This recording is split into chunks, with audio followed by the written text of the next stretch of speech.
Hi, this is Warren Redlick. I wanted to talk today about coronavirus.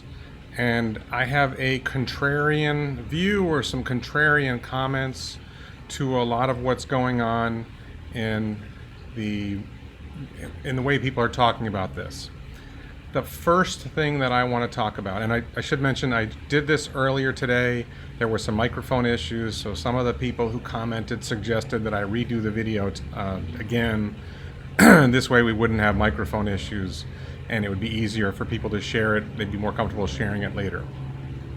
So, one of the biggest things that I've noticed in the conversations about coronavirus is there's the epidemiology side of things and there's the economic side of things. So everyone's talking about epidemiology, almost no one is talking about economics.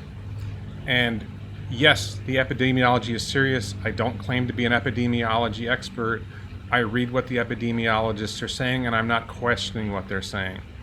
There's definitely going to be a lot of people are going to be affected by this virus. People will die. It's bad. With that said, epidemiologists are not experts on economics.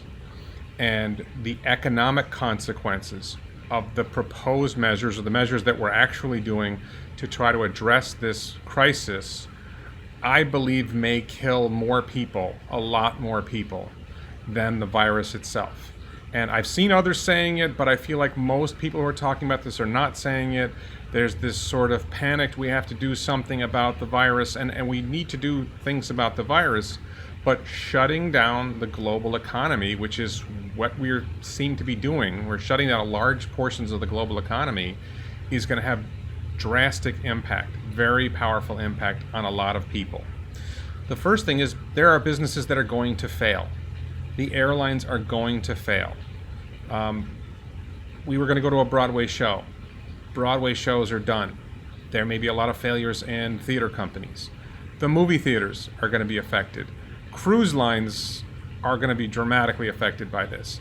And that's on the sort of bigger scale. What about on the local scale? How's your local restaurant doing? I talked to local restaurant owners, and my impression is that the restaurants are getting clobbered by this. And we're going to see a number of restaurants close. I think we're going to see airlines collapse. So this is a huge issue economically. It's definitely pushing us into a recession. It may push us into a depression. Not just a recession or depression in one country, but a global recession or depression. And we know that in a recession, suicide rates go up. And it seems likely that in a more severe recession or in a depression, those rates will go up more. That's one side of it. It's just what happens locally, the pressures on people. I think in America we are wealthy enough. I'm an American, so I tend to look at things from an American perspective. I think from an American perspective, we're going to be okay. Most of us are well off enough. When we have a difficult time, we're still basically okay.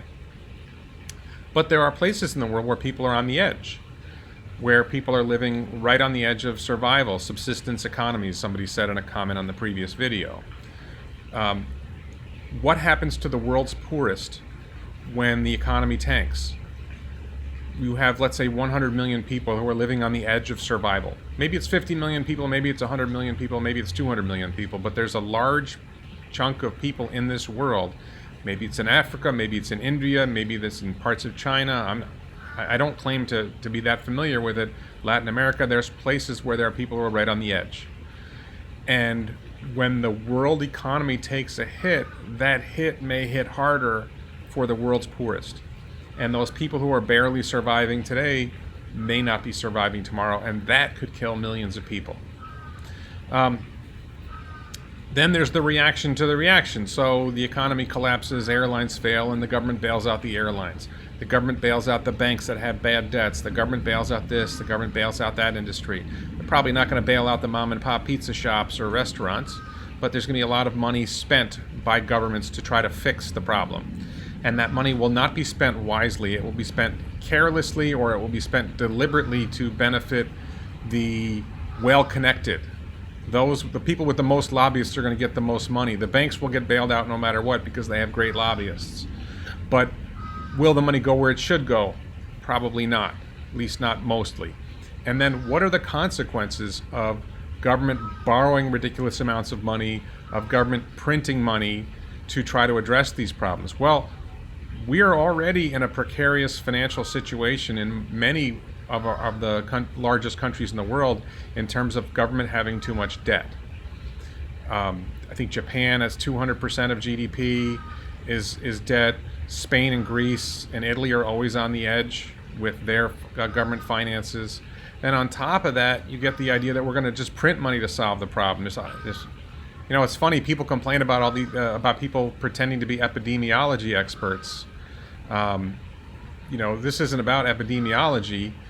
This is also about economics. And I see all these people saying we shouldn't question epidemiologists. Well, what do you guys know about economics? If the governments print money to try to solve this problem, at what point do we go into a hyperinflation? We don't know enough to know what the long-term effects of this will be economically, and the idea that government can just buy our way out of the problem, I think, is foolish. If we're going to cut the economy, we're going to take people out of their jobs, we're going to close schools, we're going to close all these businesses, then things that were produced before won't be produced. Production will go down. And if the government decides to fund something to produce something there, well, who's to say the government's going to make the right choice about what to produce? They don't have a great history of making choices. Remember, we don't think that much of our world leaders, of our congressmen, of our senators, presidents, whatever your government is in your country. We tend not to think that much of the people who are leading our governments, and I think for good reason. I think whether it's Trump or Hillary or Biden or whatever, I don't think much of any of them. And there's another step. You go beyond this and say, okay, let's suppose there's going to be a debt collapse. Let's suppose there's going to be some kind of hyperinflation. Well, what happens politically when you end up creating a massive economic crisis? Well, right now we've seen a surge of populism in the United States and in the world. There's concerns about populism in Europe. There's concerns about populism in the United States. People complain Trump was elected in a populist wave. People refer to Bernie Sanders following as populist. There's populism in Brazil with Bolsonaro. There's populism in Europe with various movements. We saw what happened with an economic crisis and hyperinflation in Germany in the 1920s. It led to a populist movement that led to the Nazis taking over Germany. And history tends to repeat itself. So if we're going to drive ourselves into an economic crisis, we should recognize that the political response to that economic crisis may not be a good thing. So I'm gonna go on with I've got like an outline I'm gonna cover, and I'm gonna come back. I hope people will comment, and I'll respond to comments. Another topic that I think is really important, and I don't know what's happening in the rest of the world, I see more what's happening in the United States, is there's a lot of criticism in the United States that we're not testing enough people. And I feel like that misunderstands a fundamental issue with this kind of testing, which is that any test is going to have some false positive rate. So, for example, let's take a scenario.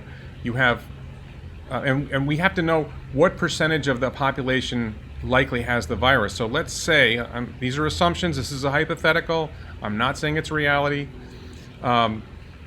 Let's suppose, all right, I'm gonna come, I have a question, so let me address the question first, and I'll come back to testing and false positives. What about potentially economically positive long-term side effects like supply chain diversification, better telecommuting norms, more sales from e-commerce, and leadership roles for younger people? This is from David. Thank you, David, for your question. I suppose there might be economically positive long-term side effects. I'm not sure about that. I'm not sure that we're going to end up with supply chain diversification. If government takes over the economy, we might end up with less diversification. Better telecommuting norms. We already kind of have that in the United States. Yes, I suppose it's a good thing. I don't know that that's a necessary thing. We're already pushing towards sales from e-commerce anyway. Does it accelerate it? Maybe. Is it really a good thing? Maybe. Leadership roles for younger people. Well, there's a lot of older people who are good leaders and some younger people who aren't. So, sorry. I'm going to wash my hands after the video. I wash my hands like crazy. I'm a compulsive hand washer. Testing and false positives. Suppose you have a rate in the population that 1 in 10,000 people have a virus, have some kind of disease, some kind of condition, and you test for it. And you have a test that has a 1% false positive rate. That means You test 100 people, and one out of those 100 people test positive. There's a 1% chance that somebody will test with a false positive. So you test 10,000 people, you're going to get 100 people testing positive, even though only one person is positive. One person actually has the disease. So you end up with, if you get a positive result, there's a 99% chance you don't have it. I have not seen any documentation about what the false positive rate is of these coronavirus tests, whichever tests we're doing. I just haven't seen it. Is there any measure of what the false positive rate is? There's no perfect test.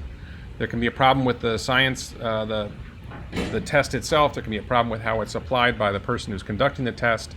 I don't believe there's such a thing as a perfect test, and that creates a problem. And when you have 99 of 100 people, when you have 99 people test positive who aren't, you're putting a lot of resources into caring for people in a way that they don't need that care. Maybe you're doing additional testing. Maybe you're treating them as if they have it when they don't. And that can create problems. So I think there's a myth there that we need more testing. Without knowing more about the false positive rate of the test, without knowing more about the incidence, the number of people who actually have the disease. I'm in the United States right now. We have about 330 million people. Maybe 33,000 people have the virus. That's 1 in 10,000 right there. So the odds that somebody actually has the virus are low. Now, somebody has cold or flu-like symptoms, okay, then there's a greater chance they have it. So maybe you're getting the odds better, but it still might be 50-50 or worse when you take the numbers into account. I believe this is Bayesian analysis, but I'm afraid it's been a long time since I studied those statistics, so maybe I got it wrong. A third thing that I want to talk about is the economic impact of a virus, what I would call culling the herd. This is a really unusual virus in this sense. It does not seem to kill the extremely young. It does not seem to affect pregnancies in any significant way. It seems to focus almost entirely on the elderly, and not only just the elderly, but the sick elderly in particular. So this is dark, and I'm leading somewhere with this. If you had a virus that just killed off the elderly and the sick elderly, and the average elderly person cost society $1 million over the remainder of their life, and you kill 1 million people like that, you just saved $1 trillion from your economy. Money that would have been spent to care for and provide for those people that is now available for the rest of the economy. And I was going somewhere with that. Sorry. And, take the Chinese economy. Maybe you'd need 10 million people and $100,000 to save the same trillion, but it's the same idea. And I think that leads to a big question. And yes, it's a conspiracy theory, but I think there's a genuinely valid question of whether government created this virus. Did the Chinese government in their Wuhan laboratory create this virus? There's all kinds of other conspiracy theories going on out there that was created somewhere else and brought to China. I'm not suggesting necessarily that the Chinese government intentionally released the virus on its own population. And I should be clear about this. We talk in America about having a problem with an aging population. That problem is actually bigger in some other countries like China. They have a much bigger problem with an aging population, partly because of their one-child policy that they had for many years. And so I think there's like 100 big cities in China, and the one city that has the big bioweapons lab, that's where the virus breaks out. We know there's been issues with people who are working in these labs selling animals from the laboratories out into the local meat markets. It certainly happened in another place in China. We've seen a lot of viruses get their starts in China. SARS, there was an epidemic in 1957. I believe that one started in China. Swine flu, avian flu, the bird flu. A lot of these epidemics seem to get their start in China. Is that an accident, or is the Chinese government deliberately manipulating the genetics of viruses and bacteria to try to create bioweapons? And frankly, is the United States government doing it too? Are other governments doing that too? I'm a libertarian. I think we should have small government. We don't really know what our own governments are doing anymore. I don't think we've known what our own governments have been doing for a while. And this idea that, without government, blah, blah, blah wouldn't happen. Yeah, well, without government, I'm not so sure that this virus would have happened. You go back to 1918, Yeah, I don't think government created that pandemic. In 1957, I'm pretty sure the government didn't create that pandemic. But recently, we know that the Chinese are experimenting with viruses in all kinds of ways. I'm pretty sure our government is doing the same. It seems reasonable to me that it's a reasonable conclusion. That doesn't mean it's definitely true, but it is a reasonable conclusion to say, you know what, I think this is going on. There's something wrong here, and we should be concerned.